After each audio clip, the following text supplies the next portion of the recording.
दोस्तों आज हम लोग ट्रायल बैलेंस एमसीक्यूज देखने वाले हैं। इससे पहले हम लोग पार्ट 11 तक कर चुके हैं और आज हम लोग पार्ट 12 से आगे बढ़ेंगे। तो देखते हैं question number 260। When closing stock is included in the trial balance it is to be recorded only in. जब तलपट में अंतिम स्टॉक शामिल किया जाता है तो इसे केवल खाली स्थान में अभिलेखित करना होता है। A trading account, B profit and loss account, C profit and loss appropriation account, D sales account, E balance sheet. देखिए जैसा कि क्वेश्चन में कह रहा है when closing stock is included in the trial balance it is to be recorded only in. जब closing stock जो है ट्रायल बैलेंस में दिया हुआ रहता है तो उस समय उसके बाद जो है आप रिकॉर्ड करते हैं क्लोजिंग स्टॉक की कहाँ पे करते हैं, इसकी एंट्री कहाँ करते हैं। तो जनरली हम लोग क्या करते हैं कि जब ट्रायल बैलेंस में हम लोग देखते हैं कि क्लोजिंग स्टॉक दिया हुआ है तो सीधे उसकी एंट्री बैलेंस शीट के एसेट साइड में करते हैं। ठीक है, तो इस क्वेश्चन का आंसर आपका ई होगा, बैलेंस शीट। लेकिन आप लोग को एक बात याद रखना है कि किस सिचुएशन में ट्रायल बैलेंस में हम लोग क्लोजिंग स्टॉक की एंट्री करते हैं। ठीक है, number first, condition number first होता है कॉस्ट ऑफ गुड्स सोल्ड। अगर कॉस्ट ऑफ गुड्स सोल्ड दिया हुआ है तब क्लोजिंग स्टॉक को हम ट्रायल बैलेंस में लिखेंगे। नंबर सेकंड, ट्रेडिंग में जब आपका ग्रॉस प्रॉफिट ग्रॉस लॉस का बैलेंस दिया हो, ठीक है, ग्रॉस प्रॉफिट का बैलेंस हो या ग्रॉस लॉस का बैलेंस हो, तब हम लोग क्लोजिंग स्टॉक को ट्रायल बैलेंस में लिखते हैं। ठीक है, number three, condition number three, जब आपको एडजस्टेड परचेज दिया हो, एडजस्टेड परचेज की जानकारी दी हुई हो, तब हम क्लोजिंग स्टॉक को ट्रायल बैलेंस में लिखते हैं। और जब क्वेश्चन में अगर ऐसा आता है कि क्लोजिंग स्टॉक अगर ट्रायल बैलेंस में दिया हुआ है उसके बाद इसकी एंट्री कहाँ होगी, आपको कुछ नहीं करना, सीधे बैलेंस शीट में उसकी एंट्री होती है। ठीक है, तो इस क्वेश्चन का आंसर ये होगा, बैलेंस शीट। क्वेश्चन नंबर 261 देखेंगे, stock appearing in the trial balance is shown इन। देखिए सेम क्वेश्चन है, तो इस क्वेश्चन का आंसर आप कमेंट बॉक्स में देंगे। क्वेश्चन नंबर 262 देखेंगे, which one of the following error do not affect the agreement of trial balance. निम्नलिखित में से कौन सी त्रुटि तलपट के मिलान को प्रभावित नहीं करती है। A casting and posting errors, निक्षेपण एवं खतौनी संबंधी त्रुटियां। B amount omitted from trial balance, तलपट से चुकी हुई राशि। C recording of asset as expenses, संपत्ति का व्यय के रूप में अभिलेखन। D omission of an entry into ledger, बही खाते में किसी प्रविष्टि को करने में चूक। देखिए क्वेश्चन जो है यूपीटीसीटी 2016 में आ चुका है। जैसा कि क्वेश्चन में दिया हुआ है, which one of the following error do not affect the agreement of trial balance. निम्नलिखित में से कौन सी त्रुटि तलपट के मिलान को प्रभावित नहीं करती है। तो देखिए ए में दिया हुआ है कास्टिंग एंड पोस्टिंग एरर्स। तो कास्टिंग यानी कि आपका टोटलिंग अगर गलत है तो भाई इफेक्ट तो करेगा ही। पोस्टिंग, अगर आपने गलत पोस्टिंग की है, गलत एंट्री की है, पोस्टिंग गलत की है तो भी इफेक्ट पड़ेगा। ठीक है, बी में दिया हुआ है amount omitted from trial balance. अगर कोई अमाउंट आप लिखने से चूक गए तलपट में, ट्रायल बैलेंस में, ठीक है, तो भी आपका ट्रायल बैलेंस गलत हो जाएगा, इफेक्ट पड़ेगा उस पर। ठीक है, सी में दिया हुआ है recording of asset as expenses. अगर एसेट को एक्सपेंस में आपने लिख दिया या एक्सपेंस वाला अमाउंट एसेट में लिख दिया तो भी आपका ट्रायल बैलेंस में कोई इफेक्ट नहीं पड़ेगा, क्योंकि एसेट का जो ओपनिंग बैलेंस होता है वो डेबिट बैलेंस होता है और एक्सपेंस का भी डेबिट बैलेंस ही होता है। ठीक है, एसेट का डेबिट बैलेंस, एक्सपेंस का भी डेबिट बैलेंस होता है, इसलिए इसमें कोई इफेक्ट नहीं पड़ेगा। इस क्वेश्चन का आंसर सी होगा। क्वेश्चन नंबर 264 देखेंगे, which one of the following statement is not true. निम्नलिखित में से कौन सा कथन सही नहीं है। A the object of trial balance is to test the accuracy of the books. तलपट का उद्देश्य पुस्तकों की शुद्धता की जांच करना है। B trial balance provides basis for preparation of final accounts. तलपट अंतिम खाते तैयार करने के लिए आधार प्रदान करता है। C errors of principles do not affect the agreement of the trial balance. सैद्धांतिक अशुद्धियां तलपट के तालमेल को प्रभावित नहीं करती है। D compensatory errors are also known as equalising errors. क्षतिपूरक अशुद्धियां समकारी अशुद्धियों के नाम से भी जानी जाती है। देखिए ये क्वेश्चन जो है यूपीटीसीटी 2016 में पूछा जा चुका। देखिए ये जितने सारे क्वेश्चन मैं आपको बता रहा हूँ ये सारे इंपॉर्टेंट क्वेश्चन है, इसलिए प्लीज एक एक क्वेश्चन को ध्यान से देखिएगा।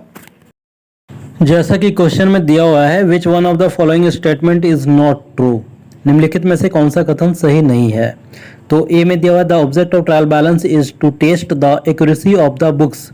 तलपट का उद्देश्य पुस्तकों की शुद्धता की जांच करना है। तो देखिए फर्स्ट नंबर जो कथन है यही गलत है, ये जो दिया हुआ है ये कथन गलत है, ये स्टेटमेंट गलत है। देखिए स्टेटमेंट ए में जो दिया हुआ है, the object of trial balance is to test the accuracy of the books. तलपट का उद्देश्य पुस्तकों की शुद्धता की जांच करना है। तो देखिए शुद्धता की जांच के साथ साथ क्या होता है कि अर्थमेटिकल एरर्स को भी देखना होता है। ठीक है, टोटल अर्थमेटिकल एरर्स जो आपके होते हैं, अगर वो गलत होते हैं तो आपका ट्रायल बैलेंस सही नहीं होगा। तो इस क्वेश्चन का आंसर ए होगा। क्वेश्चन नंबर 265 देखेंगे, विच of the following is the base for preparing trial balance. निम्नलिखित में से कौन तलपट तैयार करने के लिए आधार होता है? A journal, B ledger, C cash book, D balance sheet. देखिए जो क्वेश्चन है यूपी टीजीटी 2016 में पूछा जा चुका है। जैसा कि क्वेश्चन में कह रहा है विच of the following is the base for preparing trial balance. तो ट्रायल बैलेंस आप किसको आधार मानकर बनाते हैं? तो ट्रायल बैलेंस जब आप बनाते हैं तो लेजर के बाद ट्रायल बैलेंस बनता है। तो लेजर का जो क्लोजिंग बैलेंस होता है उसी को हम लोग ट्रायल बैलेंस में लिखते हैं। तो इस क्वेश्चन का आंसर बी होगा, लेजर। क्वेश्चन नंबर 266 देखेंगे, which one of the following statements is not true. निम्नलिखित में से कौन सा कथन सही नहीं है? A an expenditure intended to benefit current year is revenue expenditure. चालू वर्ष में ही लाभ प्राप्त करने के आशय से किया जाने वाला व्यय आयगत व्यय होता है। B amount paid for acquiring goodwill is capital expenditure. ख्याति प्राप्त करने हेतु प्रदत्त की जाने वाली राशि पूंजीगत व्यय होती है। C wages paid for installation of new machine is usually debited to wages account. किसी नई मशीन के स्थापन हेतु प्रदत्त वेतन को सामान्यतः वेतन खाते में नाम किया जाता है। D revenue expenditure is not intended to benefit future period. आयगत व्यय का उद्देश्य भावी अवधि में लाभ प्राप्त करना नहीं होता है। जैसा कि क्वेश्चन में दिया हुआ है, which one of the following statements is not true. निम्नलिखित में से कौन सा कथन सही नहीं है? An expenditure intended to benefit current year is revenue expenditure. चालू वर्ष में ही लाभ प्राप्त करने के आशय से किया जाने वाला व्यय आयगत व्यय होता है। देखिए ये स्टेटमेंट जो है ये ट्रू है। अगर करेंट ईयर में ही कोई एक्सपेंस आप कर रहे हैं तो प्रॉफिट कमाने के उद्देश्य से अगर कर रहे हैं तो ये आपका एक्सपेंडिचर जो होगा वो रेवेन्यू एक्सपेंडिचर में आएगा। बी में दिया हुआ है amount paid for acquiring goodwill is capital expenditure. ख्याति प्राप्त करने हेतु प्रदत्त की जाने वाली राशि पूंजीगत व्यय होती है। तो गुडविल जो होता है वो आपका कैपिटल एक्सपेंडिचर में आता है। ठीक है। सी में दिया हुआ है wages paid for installation of a new machine is usually debited to wages account.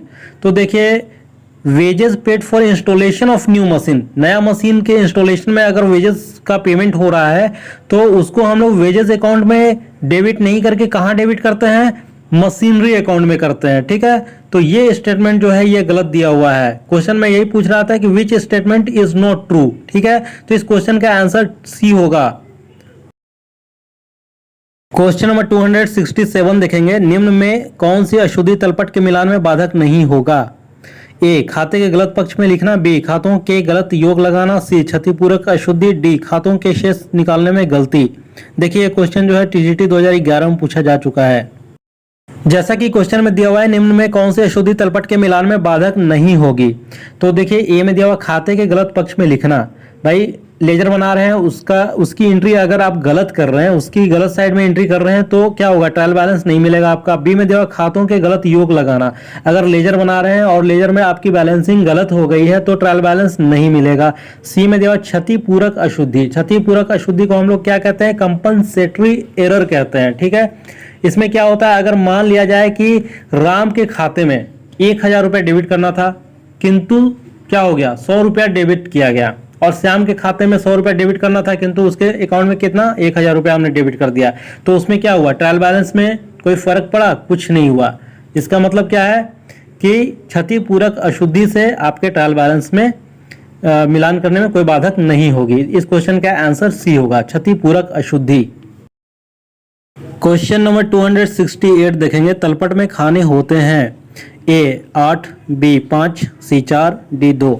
तो देखिए इस क्वेश्चन का आंसर आपको देना है। ये क्वेश्चन जो है टीजीटी 2011 में पूछा जा चुका है। इस क्वेश्चन का आंसर आपको कमेंट बॉक्स में देना है। बहुत ही इजी क्वेश्चन है इसलिए मैंने इसका आंसर नहीं बताया। क्वेश्चन नंबर 269 देखेंगे, तलपट बनाने के लिए प्रायः खाली स्थान विधि का प्रयोग किया जाता है। ए योग, बी शेष, सी योग एवं शेष, डी उपयुक्त में से कोई नहीं। तो देखिए ये क्वेश्चन जो है टीजीटी 2011 में पूछा जा चुका है और जैसा कि क्वेश्चन में दिया हुआ है तलपट बनाने के लिए प्रायः खाली स्थान विधि का प्रयोग किया जाता है। तो आपको पता है कि जब लेजर आप बनाते हैं तो लेजर में जो बैलेंस बचता है ना, बैलेंस अमाउंट जो होता है डेबिट या क्रेडिट, उसको हम लोग क्या करते हैं ट्रायल बैलेंस में लिखते हैं। ठीक है, तो वो क्या होता है शेष बैलेंस, जिसको हम लोग शेष कहते हैं। तो इस क्वेश्चन का आंसर बी होगा। क्लोजिंग बैलेंस जो होता है ना लेजर का, उसी को हम लोग लिखते हैं ट्रायल बैलेंस में। इस क्वेश्चन का आंसर बी होगा शेष। क्वेश्चन नंबर 270 देखेंगे, तलपट बनाकर जांच की जाती है। ए व्यापार की तरलता की स्थिति, बी व्यापार की वित्तीय परिणाम, सी व्यापार में क्रय एवं विक्रय की राशि, डी लेखांकन प्रविष्टियों की गणितीय शुद्धता। देखिए क्वेश्चन जो है टीजीटी 2010 और 2013 में पूछा जा चुका है। जैसा कि क्वेश्चन में कह रहा है तलपट बनाकर जांच की जाती है, तो जब आप लेजर बनाते हैं, लेजर बनाने के बाद आप उसको जांचते हैं। ठीक है, उसको देखते हैं कि क्या हमारा ट्रायल बैलेंस सही बना है कि नहीं बना है। तो उसकी पहले आप शुद्धता की जांच करते हैं और उसके बाद क्या करते हैं गणितीय शुद्धता, अर्थमेटिकल एरर्स भी देखते हैं कि कहीं कोई अर्थमेटिकल एरर्स तो नहीं है। तो इस क्वेश्चन का आंसर आपका डी होगा, लेखांकन प्रविष्टियों की गणितीय शुद्धता। जितने भी आपने लेखांकन प्रविष्टियां की है, जो भी एंट्री आपने किया है, तो उसकी आप गणितीय शुद्धता भी जांचते हैं। ठीक है, इस क्वेश्चन का आंसर डी होगा। क्वेश्चन नंबर 271 देखेंगे, तलपट के भीतर दिया गया अदत्त वेतन दिखाया जाएगा। ए व्यापार खाते एवं आर्थिक चिट्ठे में, बी लाभ और हानि खाते एवं आर्थिक चिट्ठे में, सी आर्थिक चिट्ठे के दायित्व पक्ष में, डी आर्थिक चिट्ठे के संपत्ति पक्ष में। जैसा कि क्वेश्चन में दिया हुआ है तलपट के भीतर दिया गया अदत्त वेतन दिखाया जाता है। अदत्त वेतन को हम लोग आउटस्टैंडिंग सैलरी कहते हैं। ठीक है, तो जब आप ट्रायल बैलेंस में इसको शो करते हैं, दिखाते हैं, उसके बाद आप इसको कहाँ दिखाएंगे। तो देखिए जब आप फाइनल अकाउंट बनाते हैं उस समय तक क्या होता है कि सैलरी, आउटस्टैंडिंग सैलरी जो बोला गया है, अगर सैलरी का पेमेंट नहीं किया गया है उसी को आउटस्टैंडिंग सैलरी बोला जाता है। ठीक है, तो ये आपके लिए क्या हो गई, लायबिलिटी हो गई। तो आप इसे क्या करेंगे, बैलेंस शीट के लायबिलिटी साइड में इसको दिखाएंगे, आउटस्टैंडिंग सैलरी को। इस क्वेश्चन का आंसर सी होगा, आर्थिक चिट्ठे के दायित्व पक्ष में। क्वेश्चन नंबर 272 देखेंगे, निम्नलिखित गलतियों में से कौन सी गलती तलपट को प्रभावित नहीं करेगी। ए 5000 का नगद माल खरीदा, क्रय खाते के स्थान पर खर्च खाते को डेबिट किया गया। बी दिसंबर में क्रय वापसी बही का योग 500 अधिक लगाया गया। सी विक्रय बही का योग 2000 के स्थान पर 2200 आगे ले जाया गया। डी उपयुक्त में से कोई नहीं। जैसा कि क्वेश्चन में कह रहा है निम्नलिखित गलतियों में से कौन सी गलती तलपट को प्रभावित नहीं करेगी। ठीक है, तो ए में दिया 5000 का नगद माल खरीदा, क्रय खाते के स्थान पर खर्च खाते को डेबिट किया गया। ठीक है, तो 5000 रुपया आप परचेज कर रहे हैं, 5000 रुपये का माल परचेज कर रहे हैं और उसको आप किस अकाउंट में शो कर रहे हैं, एक्सपेंस वाले अकाउंट में। तो दोनों ही सिचुएशन में आपने क्या किया भाई, आप अगर इसकी जर्नल एंट्री करेंगे तो क्या करेंगे, purchase account debit to cash account या expense account debit to cash account होगा। दोनों सिचुएशन में कैश को ही क्रेडिट किया गया। तो भाई यहाँ पे क्या है, कैश तो क्रेडिट हो ही रहा है, तो इसमें कोई इफेक्ट नहीं पड़ेगा। तो इस क्वेश्चन का आंसर आपका ए होगा। क्वेश्चन नंबर 273 देखेंगे, तलपट है ए दोहरी प्रविष्टि प्रणाली का एक भाग, बी अंतिम लेखों का एक भाग, सी एक स्मरण खाता, डी उक्त में से कोई नहीं। तो देखिए जैसा कि क्वेश्चन में कह रहा है तलपट है, ट्रायल बैलेंस है, तो ट्रायल बैलेंस क्या है, दोहरी प्रविष्टि प्रणाली का एक भाग है। ट्रायल बैलेंस दोहरी प्रविष्टि प्रणाली का एक भाग है, डबल एंट्री सिस्टम का एक पार्ट है। इस क्वेश्चन का आंसर ए होगा। देखिए ये क्वेश्चन जो है टीजीटी 2003 में पूछा जा चुका है। क्वेश्चन नंबर 274 देखेंगे, तलपट से प्रदर्शित निम्नलिखित मदों में से कौन सी मद व्यापार खाते में डेबिट होगी। ए अदत्त मजदूरी, बी मजदूरी तथा वेतन, सी मजदूरी का अग्रिम भुगतान, डी इनमें से कोई नहीं। देखिए क्वेश्चन जो है टीजीटी 2003 में पूछा जा चुका है। जैसा कि क्वेश्चन में कह रहा है तलपट से प्रदर्शित निम्नलिखित मदों में से कौन सी मद व्यापार खाते में डेबिट होगी। तो देखिए ऑप्शन में दिया हुआ है अदत्त मजदूरी, आउटस्टैंडिंग सैलरी जो है ये आप कहाँ लिखते हैं, आउटस्टैंडिंग सैलरी आपका बैलेंस शीट में जाता है। ठीक है, बी में दिया हुआ मजदूरी तथा वेतन, मजदूरी और वेतन जो है वेजेस एंड सैलरी है। देख लीजिए आप लोग थोड़ा सा ध्यान दीजिएगा, वेजेस एंड सैलरी है, सैलरी एंड वेजेस नहीं है। अगर सैलरी एंड वेजेस रहता तो ये प्रॉफिट एंड लॉस के डेबिट साइड में जाता, लेकिन ये क्या है, वेजेस एंड सैलरी है। तो वेजेस एंड सैलरी जो होता है वो व्यापार खाते के डेबिट पक्ष में यानी कि ट्रेडिंग अकाउंट के डेबिट पक्ष में जाता है, डेबिट साइड में। इस क्वेश्चन का आंसर बी होगा, मजदूरी तथा वेतन। देखिए क्वेश्चन टीजीटी 2003 में पूछा जा चुका है। क्वेश्चन नंबर 275 देखेंगे, विच of the following errors will not affect the trial balance. निम्नलिखित गलतियों में से कौन सी गलती तलपट को प्रभावित नहीं करेगी। A, goods for ₹300 purchased on cash, expenses account was debited instead of purchase account. 300 रुपए का नगद माल खरीदा, माल खाते के स्थान पर खर्च खाते को डेबिट किया गया। B, purchaser return books for December was overcast by ₹200, दिसंबर में क्रय वापसी बही का योग 200 रुपए अधिक लगाया गया। C, sales book carried forward ₹2200 instead of ₹2000, विक्रय बही का योग 2000 के स्थान पर 2200 रुपया आगे ले जाया गया। डी, नन ऑफ द उपयुक्त में से कोई नहीं। इस क्वेश्चन का आंसर आपको बताना है। ऐसा क्वेश्चन मैं रिपीट कर चुका हूं 2 से 3 बार। देखिए ये क्वेश्चन जो है यूपी पीसीएस प्री 1994 में पूछा जा चुका है, बहुत ही इंपॉर्टेंट क्वेश्चन है। इस क्वेश्चन का आंसर आपको कमेंट बॉक्स में देना है। क्वेश्चन नंबर 276 देखेंगे, विच of the following errors can not be located bye the trial balance. निम्नलिखित में से किस प्रकार की त्रुटियों को तलपट से ज्ञात नहीं किया जा सकता है। A, errors in making totals of the ledger accounts, प्रपंजी खाते के योग करने की त्रुटियां। B, errors in carrying forward of totals, योगों को आगे ले जाने की त्रुटियां। C, errors of omission in posting, प्रपंजीयन में छूट जाने वाली त्रुटियां। D, errors in balancing the ledger accounts, प्रपंजी खाते के अवशेष निकालने की त्रुटियां। जैसा कि क्वेश्चन में दिया हुआ है, विच of the following errors can not be located bye the trial balance. जब आप ट्रायल बैलेंस बनाते हैं तो किसके माध्यम से बनाते हैं, लेजर के माध्यम से। जब आप लेजर बनाते हैं उसके बाद ही आप ट्रायल बैलेंस बनाते हैं। तो लेजर का जो क्लोजिंग बैलेंस होता है वही आप ट्रायल बैलेंस में लिखते हैं, ठीक है। तो इस क्वेश्चन का आंसर आपका सी होगा, errors of omission in posting, मतलब पोस्टिंग करने में कोई गलती आपकी हो गई, छूट गई, ठीक है। तो छूट जाने वाली गलती जो होती है वो आपकी can not be located bye the trial balance. इस प्रकार की एरर जो है वो ट्रायल बैलेंस से ज्ञात नहीं किया जा सकता है, ठीक है। इस क्वेश्चन का आंसर आपका होगा C, errors of omission in posting. Question number 277 देखेंगे, closing stock appearing in the trial balance is shown in, तलपट में दिखाया हुआ अंतिम रहत्या दिखाया जाता है। A, balance sheet only. B, both trading account and balance sheet. C, trading account only. D, none of the above. देखिए ये क्वेश्चन बार बार रिपीट किया गया है, ठीक है। इस क्वेश्चन को मैंने 2 से 3 बार आप लोगों को बताया भी है। तो इस क्वेश्चन का आंसर आपको बताना है कमेंट बॉक्स में। बहुत ही इंपॉर्टेंट क्वेश्चन है और ये बार बार रिपीट होता रहता है। तो देखिए ये क्वेश्चन जो है यूपी पीसीएस प्री 1998 टीजीटी 2010 में पूछा जा चुका है। इस क्वेश्चन का आंसर आपको कमेंट बॉक्स में करना है। क्वेश्चन नंबर 278 देखेंगे, which one of the following errors will affect the trial balance. निम्नलिखित में से कौन सी त्रुटि तलपट को प्रभावित करेगी। A, in a purchase book total is carried forward to next page with ₹105 less, क्रय बही में योग के दूसरे पृष्ठ पर 105 रुपए से कम ले जाया गया। B, amount spent on wages on construction of a room was credited to wages account, एक कमरे के निर्माण पर दी गई मजदूरी को मजदूरी खाते में क्रेडिट किया गया। C, total in purchase return book found to be less by 53, क्रय वापसी बही में योग को 53 से कम पाया गया। डी, नन ऑफ द उपयुक्त में से कोई नहीं। देखिए क्वेश्चन जो है यूपी पीसीएस प्री 2001 में पूछा जा चुका है, बहुत पुराना क्वेश्चन है ये और बहुत इंपॉर्टेंट क्वेश्चन भी है। देखिए अगेन रिपीटिंग क्वेश्चन है, तो इस क्वेश्चन का आंसर आपको देना है कमेंट बॉक्स में।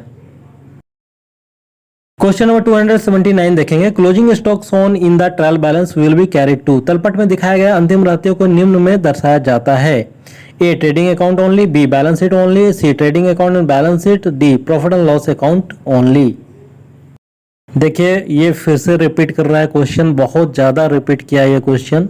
Closing stock shown in the trial balance will be carried to, जो ट्रायल बैलेंस में क्लोजिंग स्टॉक आप लिखते हैं तो उसके बाद उसकी एंट्री कहाँ होती है, बैलेंस शीट में होती है और कहीं नहीं होती है। इस क्वेश्चन का आंसर बी होगा, balance sheet only. Question number 280 देखेंगे, ट्रायल बैलेंस चेक्स, तलपट जांच करता है। A, arithmetical accuracy of accounting entries, लेखांकन प्रविष्टियों की गणितीय शुद्धता। B, equality of all assets and liabilities, समस्त संपत्तियों और दायित्वों की समतुल्यता। C, all type of errors, समस्त प्रकार की अशुद्धियां। D, valuation of closing stock, अंतिम रहतिया का मूल्यांकन। जैसा कि क्वेश्चन में दिया हुआ है ट्रायल बैलेंस चेक्स, तो ट्रायल बैलेंस क्या करता है, अंक गणितीय शुद्धता की जांच करता है, यानी कि arithmetical accuracy of accounting interest. ठीक है, तो इस क्वेश्चन का आंसर ए होगा। क्वेश्चन नंबर 281 देखेंगे, विच of the following errors will not be disclosed by trial balance, निम्नलिखित में से कौन त्रुटि तलपट द्वारा प्रदर्शित नहीं होती है। तो ए में दिया हुआ है एरर्स ऑफ कमीशन, बी में errors of principle, C errors of finding balance, D none of the above. जैसा कि क्वेश्चन में दिया which of the following errors will not be disclosed by the trial balance, तो trial balance इससे कोई फर्क नहीं पड़ता है, यानी ट्रायल बैलेंस को कोई इफेक्ट नहीं पड़ता है। तो कौन से ऐसे एरर्स है, देखिए एरर्स ऑफ प्रिंसिपल जिसको सैद्धांतिक त्रुटियां कहते हैं, इसमें क्या होता है कि अगर मान लिया जाए कि मशीन का इंस्टॉलेशन हो रहा है और उसको वेजेस अकाउंट में डाल दिया मशीन वाला पैसा, ठीक है, तो इसमें क्या होगा, ट्रायल बैलेंस में कोई इफेक्ट नहीं पड़ेगा। क्या होगा कि भाई मशीन का इंस्टॉलेशन कर रहे हैं तो भी आप कैश पेमेंट कर रहे हैं और वेजेस कर रहे हैं तो भी आप कैश पेमेंट कर रहे हैं, तो गलती अगर हो गई तो दोनों सिचुएशन में तो कैश ही पेमेंट जा रहा है, यानी कि कैश ही क्रेडिट हो रहा है ना। तो इस सिचुएशन में क्या होगा, ट्रायल बैलेंस में कोई इफेक्ट नहीं पड़ेगा। इस क्वेश्चन का आंसर होगा एरर्स ऑफ प्रिंसिपल, सैद्धांतिक त्रुटियां। क्वेश्चन नंबर 282 देखेंगे, wages outstanding is appearing in the trial balance of a company while preparing the income statement and balance sheet, wages outstanding should appear in, किसी company के तलपट में अदद मजदूरी दिखाया गया है, आय विवरण तथा चिट्ठा बनाते समय अदद मजदूरी दिखाया जाना चाहिए। A, the balance sheet only, B, the income statement only, C, both income statement balance sheet, D, neither income statement nor balance sheet. देखिए जैसा कि क्वेश्चन में कह रहा है wages outstanding is appearing in the trial balance of a company, तो trial balance में आप आउटस्टैंडिंग वेजेस को दिखा रहे हैं। तो जब वेजेस आपका आउटस्टैंडिंग है, यानी कि फाइनल अकाउंट बनाने तक में आपका वेजेस आउटस्टैंडिंग है, यानी कि इसका पेमेंट नहीं हुआ है और ये ट्रायल बैलेंस में शो कर रहा है, तो हम लोग क्या करते हैं कि फाइनल अकाउंट जब बनाते हैं, बैलेंस शीट बनाते हैं, उसमें इसकी बैलेंस शीट में लायबिलिटी साइड में इसकी एंट्री करते हैं। ठीक है, तो इस क्वेश्चन का आंसर आपका होगा ए, द बैलेंस शीट ओनली, सिर्फ चिट्ठे में। देखिए ये क्वेश्चन जो है यूपी पीसीएस प्री 2008 में पूछा जा चुका है।